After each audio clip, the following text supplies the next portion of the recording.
Did we sing It's a Great Day to Be Alive yet? Yeah. Because I got some rice cooking in the microwave. Do you? That's Read crazy it. because I've got a 3-day beard that I'm really not planning on shaving. Well, it's a goofy thing, but I just have to say, I'm feeling all right. Welcome to the pod. 2 cents, Josh and Spence. We are your hosts, Josh and Spence. What's up, y'all? So, what are we going to talk about today, Josh? Well, it is currently early October, and in our world, that is kind of business planning season. So we are not this upcoming Monday, but the following Monday, us as a team, we got a big day coming up. Got a lot of just fun, like team building activities, followed by a little business planning clinic that we're going to be putting on. And those are super important because in like what we do, as you know, you kind of get pushed and pulled in a lot of different directions, right? Yep. You get super busy. And then it's kind of tough to identify like what's important, what's not important. And you can get kind of caught up in the hectic nature of what we do. So, Well, I mean, this goes for anyone, not just realtors. Yeah. Anyone who has a business needs to have a business plan. If you don't, you're a big dumb idiot. you should if you want to have a business to business plan for next year, you should for sure. Yeah. So, but it's like, it's my favorite time of year because it's like, I was texting an agent yesterday about like, grabbing some coffee because she's like a high level, high energy person that like I like to be around, and she like pushes me and encourages me and stuff like that. And I think I do the same. And just like, hey, we need to get some coffee and just like need to find out what books you're reading, what do you got planned for personal growth, all that type of stuff. And she called it separation season, which I thought was pretty cool. So like in our business, and like in a lot of businesses, if your business is cyclical, it's easy to kind of slow down or really kind of not be doing much. Right. And so for us, like the holidays, and it can kind of be that time. And so what a lot of agents do, so they'll kind of like set these big goals and they'll set them for themselves in January. Well, a real estate transaction typically takes between 45 and 60 days. So you come in the office on January 3rd, all fired up. Well, now your first closing, if you get a deal done today, will be middle of February. So you're already a month and a half behind goal. Right. So we take some time up front to really get clear on like, what do we want next year to look like for us? Like what weeks do we want to take off? What vacations do we want to plan? What do we want to do for our personal growth? What things do we want to attend? All that type of stuff. Like what kind of net income? Sorry.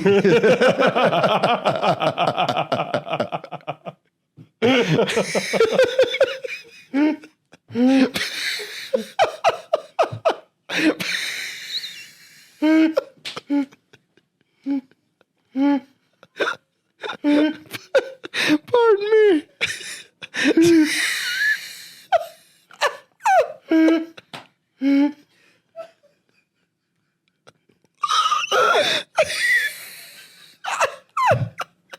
That's so good.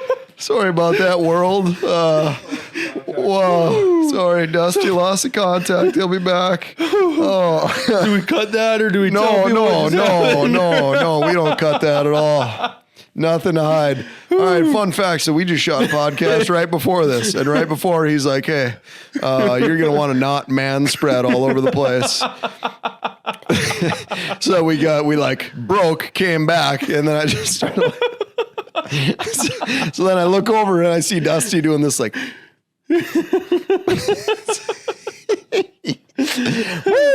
So we're gonna have to blur out Josh.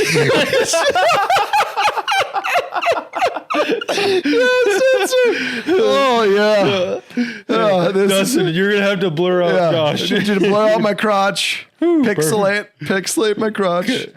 Well, I mean, just average size pixelation. Okay. Oh, anyway. But yeah, cool. So it's like separation season, right? So like, and so to use a sports analogy, so they talked about like TO back in the day, And he would always brag about he used to work out like twice or whatever. He'd work out at night. He's like, why are you working out at night? He's like, because my competition's sleeping. And that's kind of like for us in our business, like what we can be doing right now to kind of separate ourselves from the competition. Not separate our knees for this podcast. No, keep those knees together. But so what, someone's got a business, and let's do our best to make this relatable to everyone, not just realtors. Yep. What would you say is their first step? Like, do they want to figure out what their goal is first, or how much money they want to make, how many people they want to help? Is that the first step? Yeah, well, like the easiest first step usually is just find out like, what do you want your like net income to be? Okay. Like at the end of the day, because that's kind of a thing that's very easy for us in real estate. I'm sure other businesses to get caught up in like, well, my gross commission was this much. It's like, well, that's cool, but like, how much did you net? Because there's a lot of people like running big teams and stuff like that put up these massive numbers, but like they're less profitable than just a regular agent maybe. So getting really clear on what you want your net income to be, and then reverse engineering that from there. Yeah, I think also figuring out what you need to survive, how many houses you need to sell, or how many, Yep. So on that, so we've got kind of brushes you need to sell. widgets. So figuring out, here's my expenses for the year. Here's what I pay for my mortgage. Here's my car payment. Right. Here's my. So on there, like one of the first forms is like, your monthly / annual budget. So you figure out your monthly budget to live, is $2,000 with 2,000. So on a monthly basis, it's $2,000. On an annual basis, it's 24. Yep. So then you figure out like, well, if I sell a house, how much money do I make off of that? So then we got a whole other sheet for that. Like, okay, average sales price is this, average, commission is this. Here's what I got to pay to the brokerage, all that type of stuff. I got to pay taxes. I got to pay, here's my business expenses.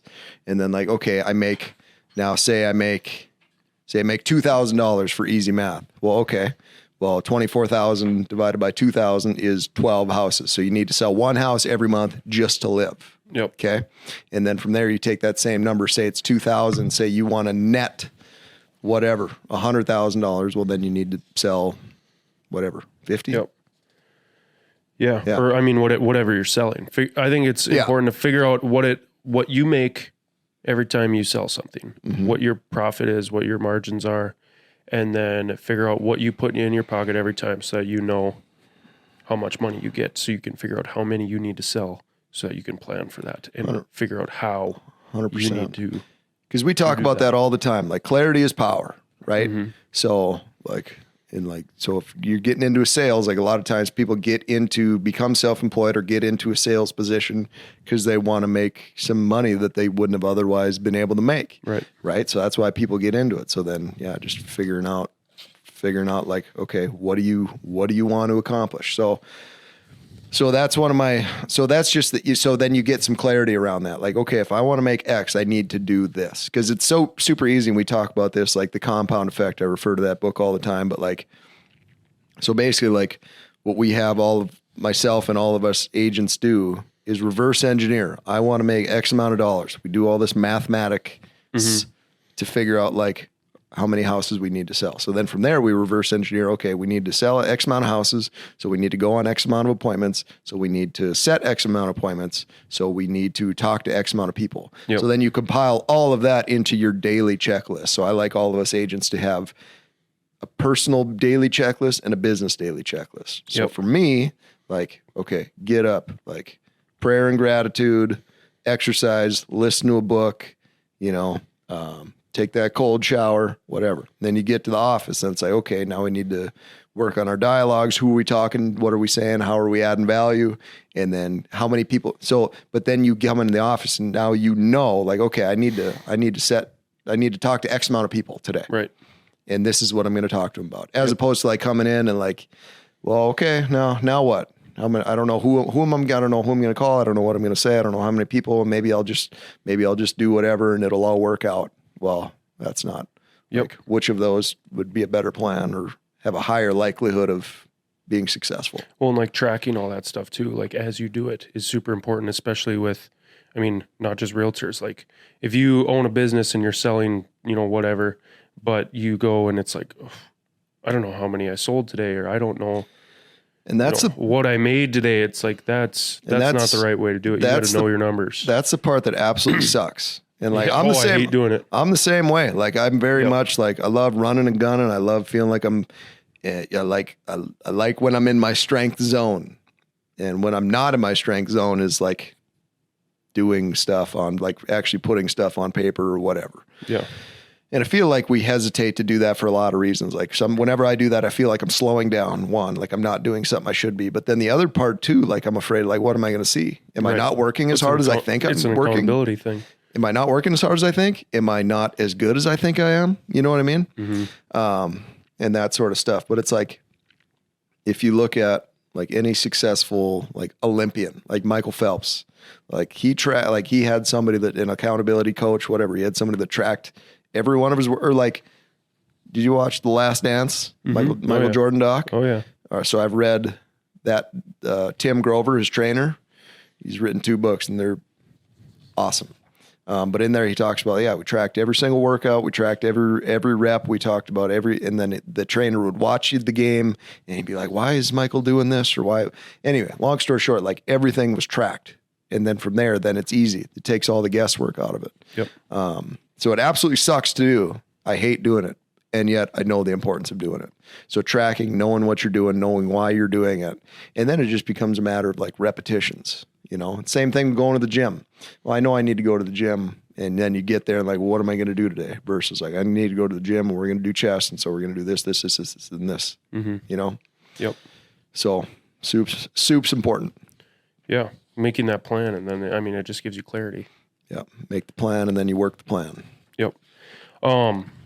So another thing, if you fail the plan, you plan to fail. No. If you plan to fail, you fail the plan. No. If you fail to plan, you plan to fail. Let's edit that out. All right. Nope. All right. This sucks. All right. What else you got? Well, another thing that we do, and I'm sure other business owners can relate to this, but how are we going to find the people that we need to talk to? Let's plan on, what we're good at, what we enjoy doing. How are we going to go out and find that business? That also speaks to like having data and having information, right? So if you know you're successful talking to this certain amount of people, okay, let's double down on that. Let's make sure that we're doing that. Yeah. So if there's a sales spoke and there's 10 spokes on the wheel, if you have no data at all, then you just rely on like, what have other people done to be successful? Mm-hmm. But like for you having a couple of years under your belt, like we also track like all of our transactions, we know. So now it would be easy for us to like find out like, what is your average sales price? Mm-hmm. So if you sold 25 houses and 20 of them came from open houses, right, and 5 came from, your sphere. Yep. Well, like, should we double down on that? Maybe more open houses. Yeah. Right. Yep. Exactly. So all the more reason to track and to know what, otherwise you're just like, well, I don't know. I think that works. Yeah. So yeah, that's super important. This is my favorite part of the planning. So like you plan, what you have to do to survive, what you have to do to get the money that, you want to make, but now let's plan on what we're going to do with that money and how we're going to build our wealth that way. What do we have a plan to invest in something? Do we, want to buy a brand new boat? Like put it on the plan. Let's work towards it. Yeah. So we did that. We put together a dream board for the year. So like a lot of people put like, I want to buy a rental property. I put on there, like I want to do some landscaping because we built a house a couple of years ago, still no landscaping. So it's like, we should probably do some landscaping. Mm-hmm. So like putting it, like kind of getting super clear on what it is you want. And then 2, adding a dollar value to each of those things. So instead of be like, well, maybe we can get some landscaping done or whatever, but be like, no, okay, it's going to cost whatever, $15,000 to do the landscaping. Well, then yeah, you account for that. And then you can start saving or doing whatever. Mm-hmm. But again, just getting crystal clear on what this money's for. And then 2, it's super important to like have an enticing or like an exciting why. Like, why are you doing this? Because guess what? Real estate can suck a lot of the time. as can any other business. There's always these ups and downs. Like we post a lot of fun stuff. We post a lot of cool, this is what we're doing. And we do have like a lot of fun, more than we probably should. But like, there's also times when it absolutely sucks because it's a high rejection. And then, I'm sure just like any other business owner too. Like any other type of selling. Cause any business owner, like doesn't matter what you're doing. Like half of your job is lead generation and selling. Right. It's like, oh, you're the best dentist in the world. Well, if nobody knows that you're a dentist, then you're going to be the best broke dentist in the world or whatever. Or you're not going to be a dentist very long, whatever. I just blacked out. There it is. That's one. Hey, can we have a blackout counter too? That would be a fun, like blackout counter. Blackout counter. Okay, cool. But you need to have a super intriguing big why. Because when it does suck, you need to have a big enough like why to pull you through and be like, hey, I know this sucks, but guess what? Because if you aren't super clear on why, well, then you just quit. Right. Like I feel like Steve Jobs said that one time. He's like, if you don't love what you're doing, like any sane person is going to quit. Like, yeah, it's going to get hard and it's going to suck. So why don't you quit? Unless you have a big enough reason not to. Mm-hmm. And so I like to have like big life, like 5-year, 10-year, like funeral type stuff, but then also super tangible this year that's going to pull you towards that. Mm-hmm. So yeah. Okay. The other thing that we've got here that is pretty cool is the 411. So this would work for, any kind of business owner as well. And we're happy to provide this piece of paper to anyone who wants it. Just shoot us a message or something. But basically what it is there's 4 weeks in a month, 1 month goal, and then 1 yearly goal that you're constantly working towards. So for example, let's say our annual goal is to sell 12 houses. Mm-hmm. Okay. So that means per month we need to sell 1 house per month. Okay. So then break it down even more. How are we going to sell that 1 house? So in order to do that, I need to talk, in order to get 1 appointment, I need to talk to 100 people. Okay. So that means that I need to talk to 20 people a day, something like that, just continuing to chunk it down. And that way you can track it. You know what you're doing every day. You know where you're getting to at your goals. And obviously as you continue to track this, it just becomes more and more clear and these numbers begin to be more accurate. It's forced accountability because then it's like yourself or, your boss or manager or leader or whatever. It's not them being a dink. It's like it's on the paper. This is your goal. And two, that's what I really love about how we operate. Like, I don't tell you what your goal is. I didn't tell Haley what her goal had to be on the tee. It's like, what do you like? This is your life. What do you want? Mm-hmm. Okay. I want to sell X amount of houses. So it's my job to help you do that. So we reverse engineer, have it all on the paper, but then it doesn't have, it's like not accusatory or whatever. It's like, did you get that stuff done or not? And then if not, it's like, okay, well now we need to double down this week to get it done. But then too, if that continues to happen, then it's like, well, or is everything okay? Mm-hmm. And then we could have more of like those type of conversations. Like, what's going on? Are you, is everything all right outside of here? Or, whatever. But basically, yeah, you said, and that's for business and personal, right? So, so personal too. Like, I want to be at X% body fat, or I want to weigh X amount or whatever. Yeah, dude, do this. Yeah. Yeah. You could do this with anything. Your finances, budget wise, whatever. Yep. But yeah, here's my annual goal. I want to have X amount of dollars saved up. So I need to do this every month. And then for here, it might be like, your weekly task might be like review your automatic withdrawals to make sure that you're not paying for you're not paying for subscriptions that you don't use. Right. It could be, make sure you talk to a financial planner or somebody to, get whatever brokerage account set up or whatever, Mm-hmm. So it's a way, because what happens a lot of times, like, hey, we set a big goal and we're all excited. Well, now a bunch of time has passed and now without having these conversations, now it's like, oh, I guess we haven't talked about how are you coming towards your goal that we haven't talked about in 6 months? Right. And it's pretty tough so it's a way to camera on me. I'm just kidding. So it's a way to, I'm just kidding. But it's a way to kind of just like rebound instead of like this. Right? All right. Camera on Spence. But yeah. So it's just a way to keep you on your goal without these big swings and these highs and lows and Mm-hmm. Yeah. This is my favorite we're about to talk about right here. Yeah. The growth plan. Growth plan. Go ahead and talk. Okay, go ahead. Maybe I've been doing this wrong, but for me, I thought that this was if you're taking a vacation, you put it in the month here. So I was gonna put like a vacation that I want to go on right here. Is that wrong? If you're gonna personally grow from a vacation, yeah. No, so it's a way. So the growth plan, it's super simple. It's each month of the year with the different bullets next to it. So like, okay, so Keller Williams has their annual training in February, which this year is in Anaheim. So like, I want to go to that.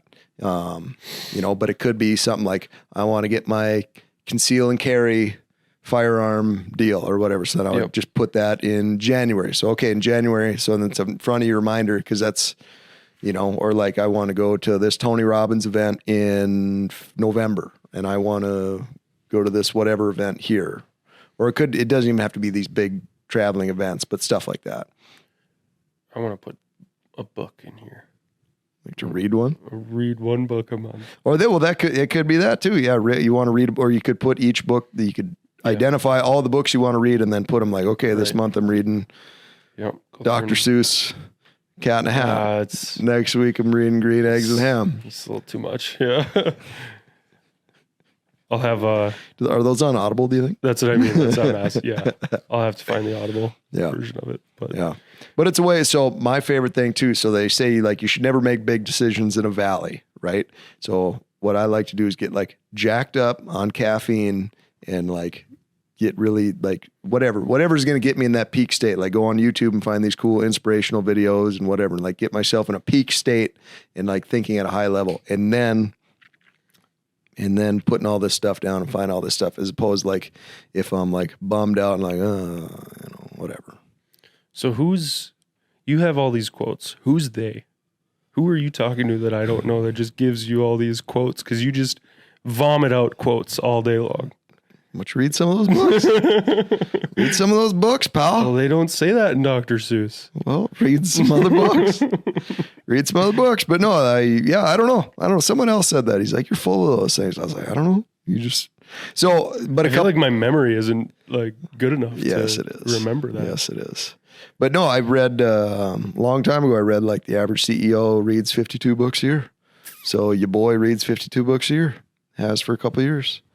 And a lot of times you're like reading them over and over again. Like you find the books that you like. And so if I'm ever in a funk if I've ever got this going on, like, oh, I should read this book and that'll help reset me or whatever. But yeah, read a bunch of books and listen to a bunch of things and whatever. And then they just kind of, the ones that resonate with you most or just always find their way to the top of your brain.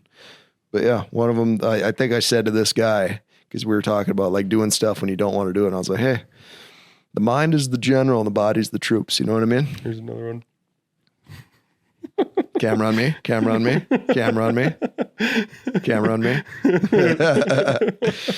But again, it's all about creating a life by design. And that's how you do it. Because like you either design your life or you set your goals or you start working towards somebody else's goals or whatever. Mm-hmm. And like in what we do, there's a lot of people that sell real estate for a year. And there's a lot of people that sell a few that's less that sell it for 2 years. But like 87% of all, there's the 80% failure rate, I guess would be a way to put it, in real estate in less than 5 years. Yeah. So 13% of realtors have been doing it for more than 5 years. Is that another way to put it? You said 80% and 87. Oh, 87. Yeah.